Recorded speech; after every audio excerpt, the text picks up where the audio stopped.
Hello, Slicey Dicers. This is Brian with another knife review slash video for you. Today, I have a confession to make. A lot of times on this channel, I kind of bag on the Spyderco sprint runs. Not kind of. I do quite a bit. I don't usually review them. A couple of reasons. They're usually long gone by the time I can get my hands on one. So it's kind of pointless to show you guys something that you just flat out can't ever get. B, there's a lot of them. I guess there's a third reason. C, I don't enjoy chasing them. I don't enjoy the whole waiting for the drop, hitting refresh 100 times, trying to nail one. I don't enjoy that.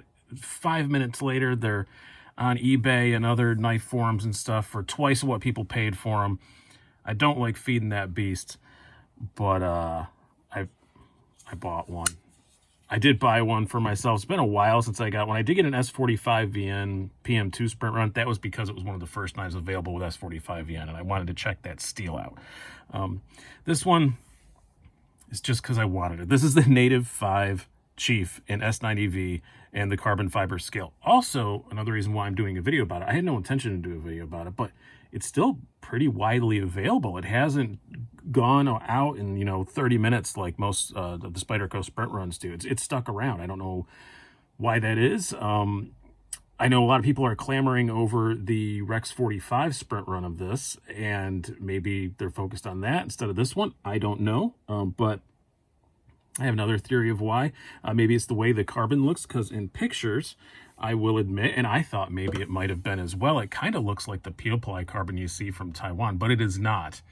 It is full on carbon through and through. Very, very nice carbon, actually. But I'm going to pull out one of the peel ply ones. But you can see why in pictures, people might have assumed it was this G10 laminate carbon. But it isn't. It is actually really nice carbon through and through. This is Sage 5. Yeah, I can kind of see why people might have thought that in the pictures. Maybe the Native Chief just isn't that popular of a model. I've always really loved the Native Chief. I had one.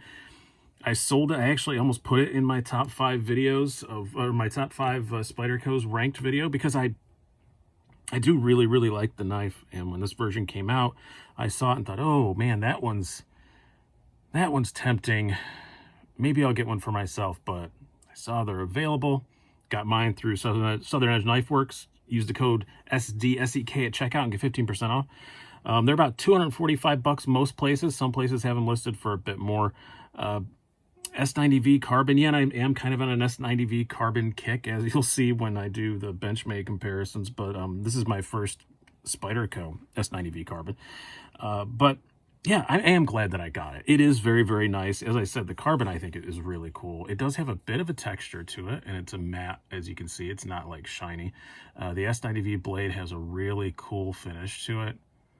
I do like that machine satin sort of look. It is a very nice looking knife. It has the pocket clip with the hole through it if you want to use that lanyard hole. Not going to put a deep carry clip on it. This knife is so big, that would be kind of silly to bother putting a deep carry clip on it. This isn't a knife you carry if you want to be discreet. It is a big sucker. As you can tell by the size of the logo right now, if you watch a lot of my videos, I'm zoomed out pretty far. You'll see in the size comparisons. This is a big stalker. When you get a Spyderco sprint run, and one of the kind of things that slightly annoys me about them is, do you get a fancier box? Nope. This is the same old, honestly, kind of long in the tooth, kind of getting sort of subpar Spyderco box, and all you get is just a little note saying, printed on regular printer paper, just saying, congratulations, you bought a sprint run, some explanations of why they chose the material that they chose. So yeah, that's about it. You don't get anything else extra fancy with it or anything like that. But I understand the people who love the sprint runs. I'm not bagging on you guys who collect the sprint runs. The collectors, it's a really cool thing, and a lot of people really do enjoy collecting them. I still don't consider myself a collector, so it's just not my jam.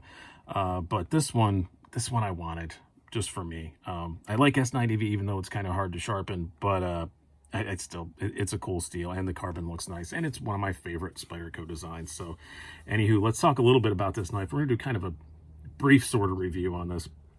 If you want to see my more full opinions on the Native Chief, I will link at the end to that specific video back a while ago, kind of over a year ago. I think I reviewed that. So it is a big knife. You have a blade inch of 4.1 inches, overall length of 9.1 inches, blade thickness of 0.125 inches, handle thickness of 0.45 inches, and a weight of 3.69 ounces. Nice, which is a hair lighter than the regular G10, the G10 Native Chief. Like, I think it's like 0.2 ounces lighter than that. Not much at all. But other than that, same exact specs you see on the regular Native Chief. Let's do some comparisons. We'll start out with a couple of Spydercos. We have there's the pair of 3. Almost put it in the wrong spot there. Try and line the pivots up here. And your paramilitary 2. So you can see it's dramatically larger than either of those. It's more kind of in that police/military size. I don't particularly care much for either of those. I know they have their big fans. None of them have really ever, made me want to keep one of them, so I don't have one around at the moment. But they are cool knives. But this is more like in that sort of size range. And we'll pull out the usual Benchmades. This is the 940 and the full-size bug out. Also, an S90V in carbon. Like I said, I have a few in this combination lately, it seems like. So dwarfs both of those. To bring out some stuff that's a bit more comparable, we have your Cold Steel Recon 1 and bring out the full-size Benchmade Crooked River. So yeah, much more in line with the size of both of these knives. A little more slender than either, but you can kind of see lengthwise much more similar to those. These are also both, 4-inch-ish folders.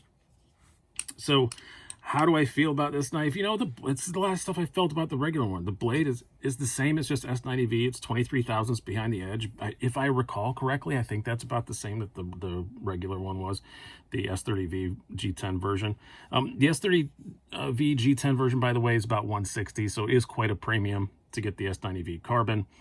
4-way pocket clip, all that stuff, but I'm getting ahead of myself. But the blade, yeah, I really like it. Very slicey. It is long. The tip on it is not even in the realm of robust. That's kind of one downside to it. It is that tip.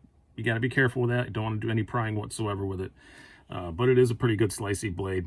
Fairly thin blade stock, full flat grind as you'd expect. Ergos on it are excellent. That's one of the things I like about it. You don't have to choke up if you don't want to, but no matter where you put your hand, it's fine. Even if you want to be Mall Ninja reverse grip, that works well.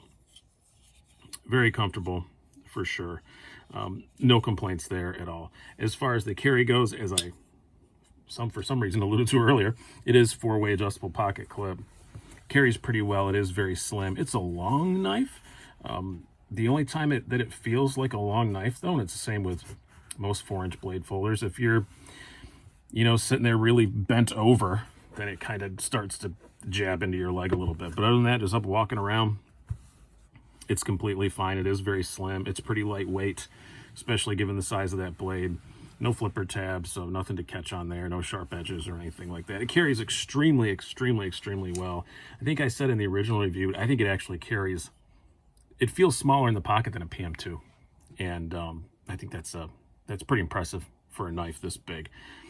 As far as the action goes, it's nothing to super write home about. I mean, it's a backlock because it's based on the Native 5. It's part of the Native family, so it's an extension of the Native 5, which has always been a backlock. It's, not amazing. It's not a fidget toy or anything. You can Spidey flick it, but not in the range that I have with this camera above me. I'm not even going to try it. I will knock the camera for sure. You have to give it a little bit of wrist. This one feels a bit stiffer than I recall my Native Chief being. I do believe I took that apart and polished the washers. I will probably do the same thing on this.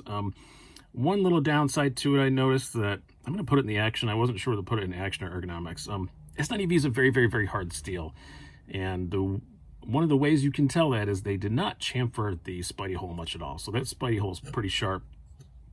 I may take a ceramic rod and a lot of time, probably, because it's S90V, to knock that down a little bit. And the back lock is pretty sharp as well, which I don't recall that at all on the other Native Chief, and that's the same steel. So I don't know. Just some sharp edges. That's about all I've noticed. Other than that, it's still the same old Native Chief that I love. It's just fancier. And yeah, again, this video seem like me continuing to pile on.